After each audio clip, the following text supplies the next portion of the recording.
سلامونه ملګرو. ترانسجنډر اکټ یا ترانسجنډر بیل په 2 منټه کې هغه ملګري چې د دغه اکټ یا د دغه بیل یا د دغه قانون په حق کې دي هغې ته هم، او هغه ملګري چې د دې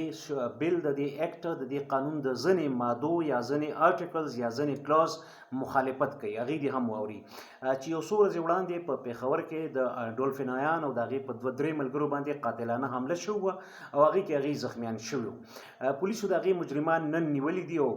میډیا ته خبر ورکړی دی چې دغه 3 ملزمان چې دي نو دا اجاز، نعمان او موجي دي، او د پولیسو د وینا مطابق د دې 3 واڼو شاته چې کوم محرک دی نو هغه په خواجه سراو په دغه 3 واڼو باندې او د دې ترڅنګ په نورو خواجه سراو باندې وخت په وخت باندې د خپل روب او دبدبې د قایمولو کوششونه کوي او دا حرکت یې ځکه کړی دی چې خپل روب او دبدبه قایم کړي. نمبر 1 خو دا خبره موږ ته یاد وي. د دې ترڅنګ یو فلاحي اداره یا د کاري خیر یو اداره چې هغه د دې خواجه سراو د فلاح او بهبود دپاره کار کوي نو هغې یو رپورټ مرتب کړی دی،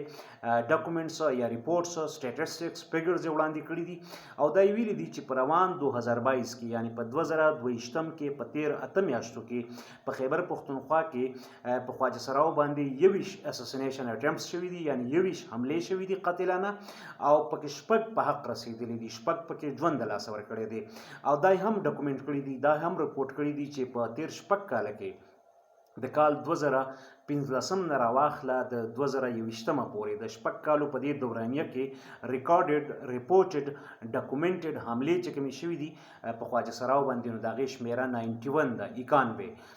تقریبا نږدې 100 او په دې کې 88 خواجه سراو ژوند د لاسه ورکړی دی، 68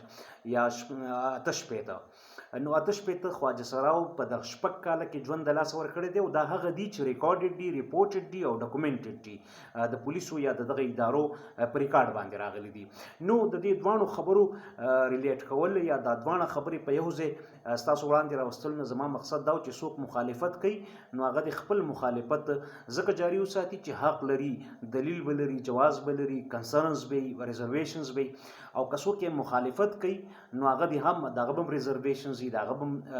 دلیل به، جواز به، او ټول د دې ملک شهریان د قانون نه ډایرکټ یا انډایرکټ موږ ټول متاثره کیږو نو ټول حق لرو چې مخالفت او حمایت بهرحال وشي او دې سره د بهترۍ نورې لارې چارې را پیدا کیږي. خو د دغې مخالفت او د دغې حمایت ترڅنګ دا خبره دی په یو صورت نه یې که څوک یې مخالفت کوي او که څوک یې حمایت کوي، دواړه فریقین دې دا خبره نه یېري چې د ظلم خلاف اواز اوچتول دا بیا د ټولو شریکه ذمهواري ده، که په دیو باندې کیږي او که د معاشرې په یو بله طبقه باندې کیږي، که په ما باندې کیږي، که په تا باندې کیږي، که په نسلي بنیاد کیږي، که په جنسي بنیاد کیږي، په هر بنیاد چې ظلم کیږي، جبر کیږي، قتل کیږي، بدامني پیدا کیږي، دغه خلاف اواز اوچتول دا زموږ ټولنیزه ذمهواري ده، یعنی سماجي فرض دی. د وخت راکولو د اورېدو بهرحال مننه.